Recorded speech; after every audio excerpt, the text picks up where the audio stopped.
Halo teman-teman, selamat bergabung kembali di channel saya. Jangan lupa untuk selalu di-subscribe agar saya semakin semangat untuk mengawal peristiwa ibu dan anak di Subang. Kalau tadi pagi saya sudah upload bersumber dari akun YouTube Luruskan tentang data-data dari pendirian, siapa yang mendirikan dan siapa pengurusnya di Yayasan Bina Prestasi yang lagi ada permasalahan saat ini. Dan di dokumen yang sudah diunggah akun YouTube Luruskan itu ada tulisan luas tanah seluas 3 meter persegi. Dan di situ saya kasih tanda tanya. Setiap mengulas saya kasih tanda tanya. Itu berarti saya kurang yakin akan tulisan 3 meter persegi tersebut. Karena saya kebenarannya juga nggak tahu pastinya seperti apa. Bisa jadi itu benar, bisa jadi itu salah. Misalnya benarnya itu mungkin itu tanah hibah seluas itu, selebihnya adalah tanah milik atas nama orang lain, bisa jadi seperti itu. Jadi tanah yang seluas 3 meter persegi itu atas nama dari yayasan, sedangkan yang lainnya yang lebih luas atas nama orang lain, bisa jadi seperti itu. Kalau awal-awalnya kita kan nggak tahu ya, pikiran saya, mungkin pikiran kalian juga, yang merasa kalau yayasan ini hanya didirikan dan diurus oleh keluarga Pak Yosef saja. Jadi bisa dikatakan pendirinya Pak Yosef, terus ketua yayasannya Yoris, sekretarisnya Amel, bendaharanya Bu Tuti. Hanya itu yang kita tahu. Tapi setelah ada sumber data dari akun YouTube Luruskan, kita jadi agak melek. Ternyata yayasan ini bisa dikatakan gabungan dari beberapa orang, dari keluarganya Pak Yosef, juga dari orang-orang lain. Cuman saya kurang tahu, kan tadi itu di YouTube saya yang pagi itu ada 3 nama orang luar dari keluarga Pak Yosef. Apakah 3 nama ini masih satu keluarga, ataukah 3 nama ini lain keluarga, jadi A, B, dan C seperti itu. Di sini saya masih kurang tahu. Tapi paling tidak kita sudah melek, ternyata yayasan tersebut tidak hanya milik dari keluarga Pak Yosef saja. Jadi segala keputusan itu tidak bergantung pada Yosef dan Yoris. Tapi dengan tidak adanya Bu Tuti dengan Amel, kekuatan keluarga Pak Yosef ini hanya 2 suara. Suara Yosef sama suara Yoris ya. Tapi suara mereka ini sudah dipecah. Nah, dipecah jadi kekuatannya sudah nggak ada. Andai kata misalnya Yosef ada tersangkut dalam perkara ini, suaranya tinggal Yoris ya. Andai kata Yoris tersangkut dalam permasalahannya ini, suaranya tinggal Yosef. Jadi ada sesuatu yang misalnya ada keputusan-keputusan sudah nggak berhak untuk memutuskan karena kalah suara. Bisa jadi seperti itu loh ya. Bisa jadi seperti itu. Dan kemungkinan permasalahan ini mencuat karena mungkin kecemburuan sosial. Bisa jadi dari pihak lain yang merasa nggak adil dalam pembagian keuntungan dan lain sebagainya. Di sini jadi semakin seru ya, semakin seru. Oh, ternyata begitu. Oh, ternyata begitu. Jadi seperti itu. Tapi ya juga belum tentu masalah yayasan, bisa juga masalah internal keluarga dan lain sebagainya. Tapi kalau tadi dilihat dari pendirian yayasan tanggal 18, peristiwa juga tanggal 18. Apakah masih bisa dikatakan kebetulan? Kayaknya sih sangat tidak ya. Kalau saya lihat kayaknya ada pesan dari si otaknya ini agar dari pihak keluarga Pak Yosef tahu diri jika masalah ini terjadi karena ada hubungannya dengan yayasan. Kayaknya seperti itu. Kalau saya tangkap dari tanggal 18, peristiwanya juga tanggal 18 terjadinya. Pasti ada sesuatu maksud dalam ketepatan tanggal tersebut. Kalau menurut saya loh ya. Tapi entah menurut kalian. Kita kan masih berasumsi liar saat ini kan ya. Bisa dikatakan keluarga Pak Yosef ini pasti ada salah satu yang jadi kaki tangan otaknya itu tadi. Ada salah satu yang jadi kaki tangan otaknya tadi itu. Karena jika nggak ada kerjasama dari pihak keluarga Pak Yosep sendiri untuk masuk ke lokasi, ke TKP, tentunya agak ada keribetan juga, ya, agak ada keribetan. Mungkin dengan mencongkel pintu dan lain sebagainya karena pihak luar, tapi berhubung ada pihak dalam, pihak yang mempunyai atau pihak yang mempunyai akses masuk ke dalam TKP, jadi agak lebih dipermudahkan dalam kejadian peristiwa itu. Cuman di sini kita juga nggak tahu siapa yang jadi kaki tangan otaknya tersebut. Di TKP ada dari jejaknya Pak Yosep, juga jejaknya Danu. Nah, di sini nih agak membingungkan siapa yang jadi kaki tangannya. Dan di hari ini saya mau cari tahu ya, apakah tanggal 18 saat pendirian yayasan ada pesan apakah dari si otak ini kepada keluarga Pak Yosep? Tentunya pasti ada pesan.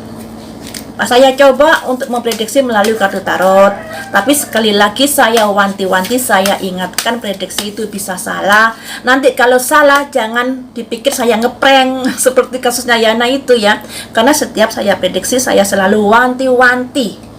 Di setiap tayangan saya yang ada sangkut pautnya dengan prediksi, saya tulis di muka sendiri di video peringatan. Dengan harapan saya juga mengedukasi kalian kalau prediksi itu masih bisa salah ya. Jadi kalian harus bisa menyikapi dengan baik-baik setiap prediksi saya ini. Jangan protes jika nanti ada salahnya ya, karena saya sudah mengingatkan dari awal.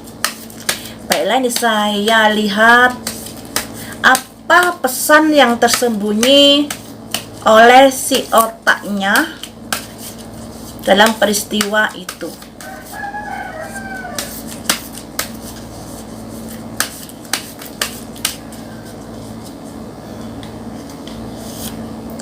Ada simbol balance, guys. Balance ini sama dengan keadilan. Kita dalami lebih lanjut keadilan dalam apa yang dimaksud, yang ada hubungannya dengan peristiwa itu. Vanity, kesombongan, kearoganan, kekakuan, tidak bisa diajak kompromi dan lain sebagainya.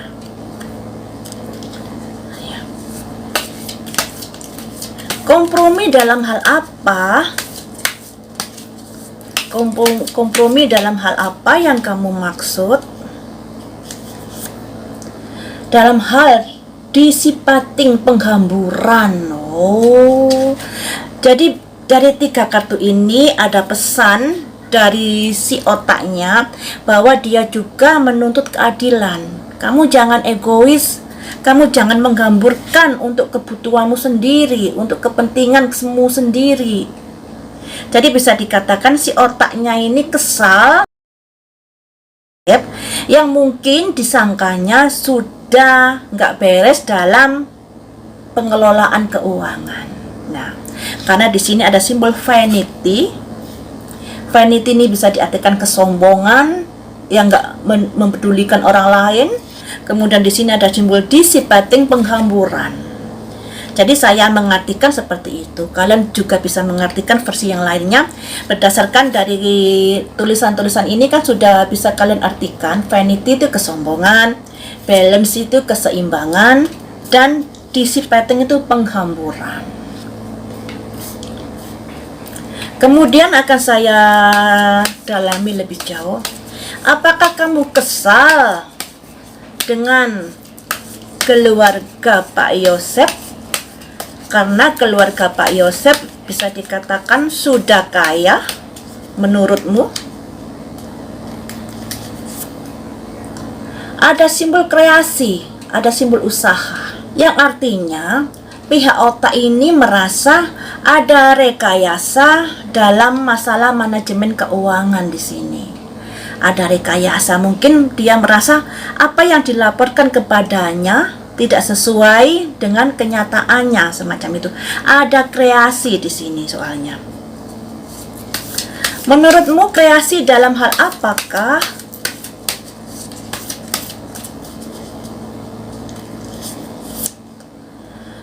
Ada simbol fight, keyakinan, yakin ya, yakin dalam hal apa? Jadi dia itu merasa yakin kalau ada kreasi dalam hal keuangan, dalam hal harta. Harta ini bisa macam-macam loh ya, bisa harta uang, bisa harta tanah dan lain sebagainya. Mengapa kamu merasa yakin atas apa yang sudah dilakukan? Ada simbol mistik di sini. Mistik. Mungkin otaknya ini juga mempunyai orang pintar yang sudah ngabarin dia, sudah bocorin atas apa yang sudah terjadi di dalam manajemen keuangan ini. Jadi ada mistik di sini. Jadi seperti itu ya teman-teman. Kalau prediksi saya ini artinya otaknya itu merasa nggak adil di sini, tidak diperlakukan dengan adil oleh pihak keluarga Pak Yosef, terutama Ibu Tuti dan Amel, di mana dalam struktur organisasi tadi Bu Tuti sebagai bendahara, ya, Bu Tuti sebagai bendahara dan Amel sebagai sekretaris. Di sini dia merasa tidak ada keadilan dan ada penghamburan uang yang ada kaitannya dengan kreasi untuk keuntungan mungkin dari keluarga Pak Yosef ini ya, untuk keuntungan di situ. Makanya di sini ada simbol fight, yakin, apalagi di sini mungkin punya guru spiritual orangnya tadi itu, ada bocoran-bocoran dari guru spiritualnya ini.